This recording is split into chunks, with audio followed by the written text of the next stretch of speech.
ASML wasn't just one of the best companies in its industry. It was practically the only one. No factory on the planet can print a modern chip without its machines. But for the first time in 40 years, ASML has a real competitor, and it's Chinese. So how does the company that builds the single most complex machine humans have ever created suddenly find itself under threat? And is China actually catching up?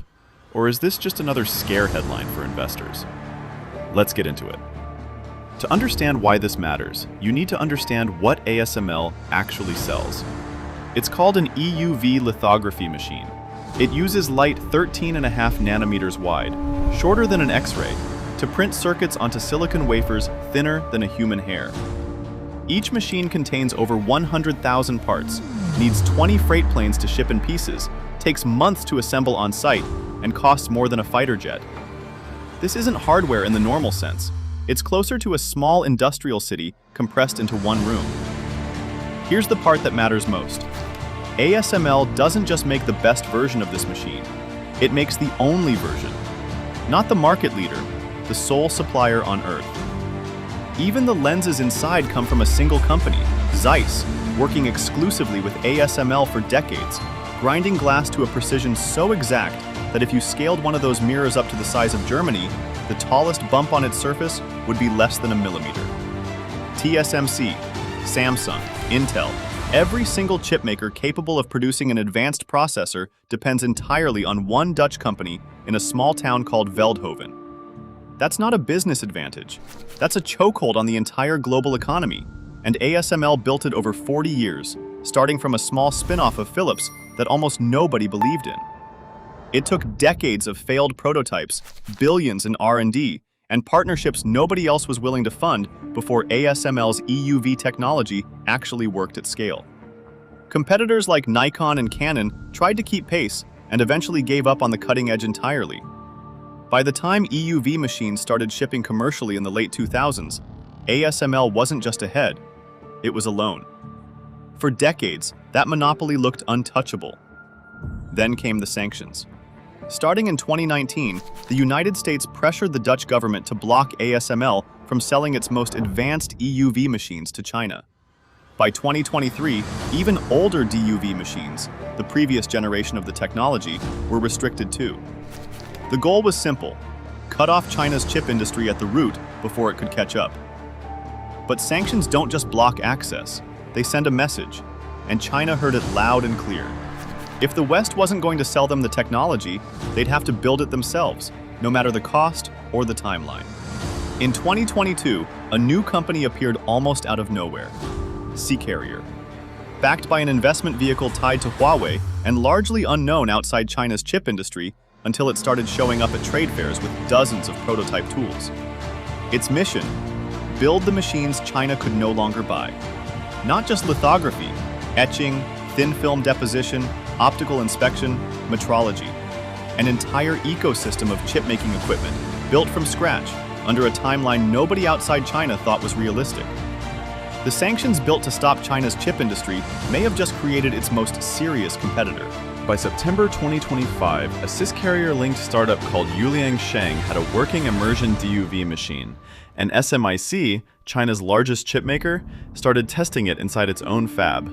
The target was 28 nanometer chips, several generations behind ASML's cutting edge.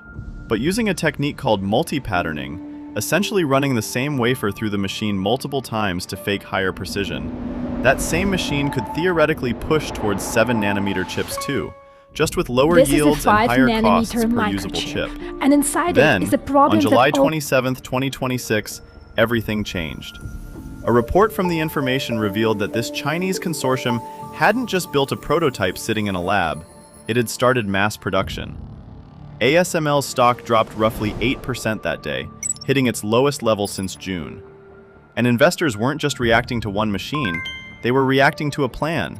5 machines delivered in 2026, rising to 20 in 2027, going straight to SMIC, Huahong Semiconductor, and Changshin Memory Technologies, 3 of China's most important chip makers. And most of the components made domestically. Exactly the kind of self-sufficiency China has been racing toward since the sanctions first hit. For a moment, Across trading floors in Amsterdam, New York, and Tokyo, it looked like the monopoly was finally cracking. But before you write ASML's obituary, look closer. Analysts at Asia Times estimate China's DUV technology is still roughly 4 generations behind ASML's current lineup.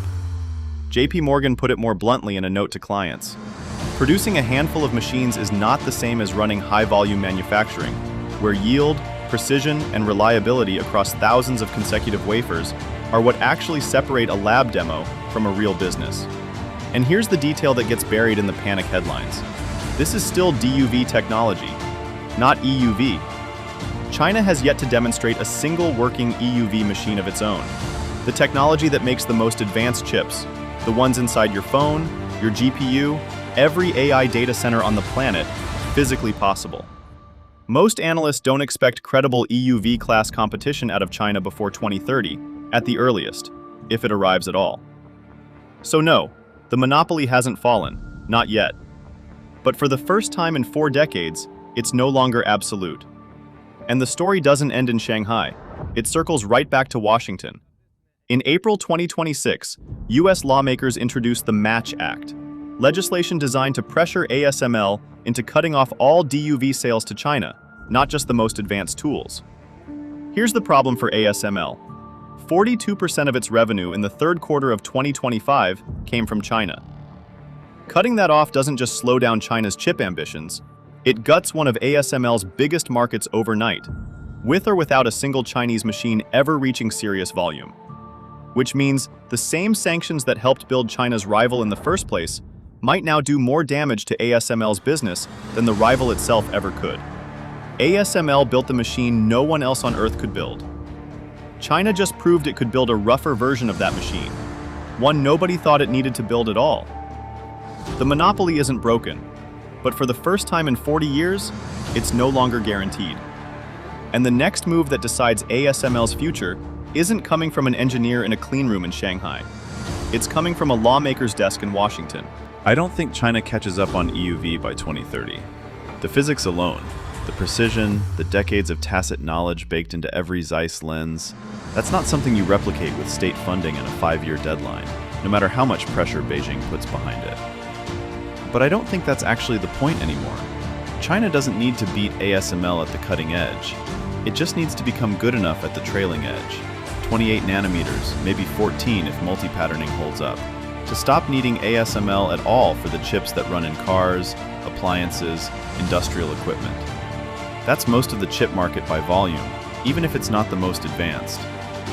And if that happens, the West's leverage doesn't erode all at once. It erodes exactly where sanctions never intended to bite. My honest read, the Match Act is more dangerous to ASML than Sea Carrier is.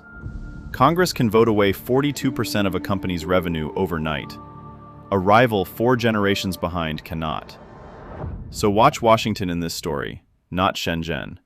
That's where the actual decision gets made. That's it for this one. See you in the next video.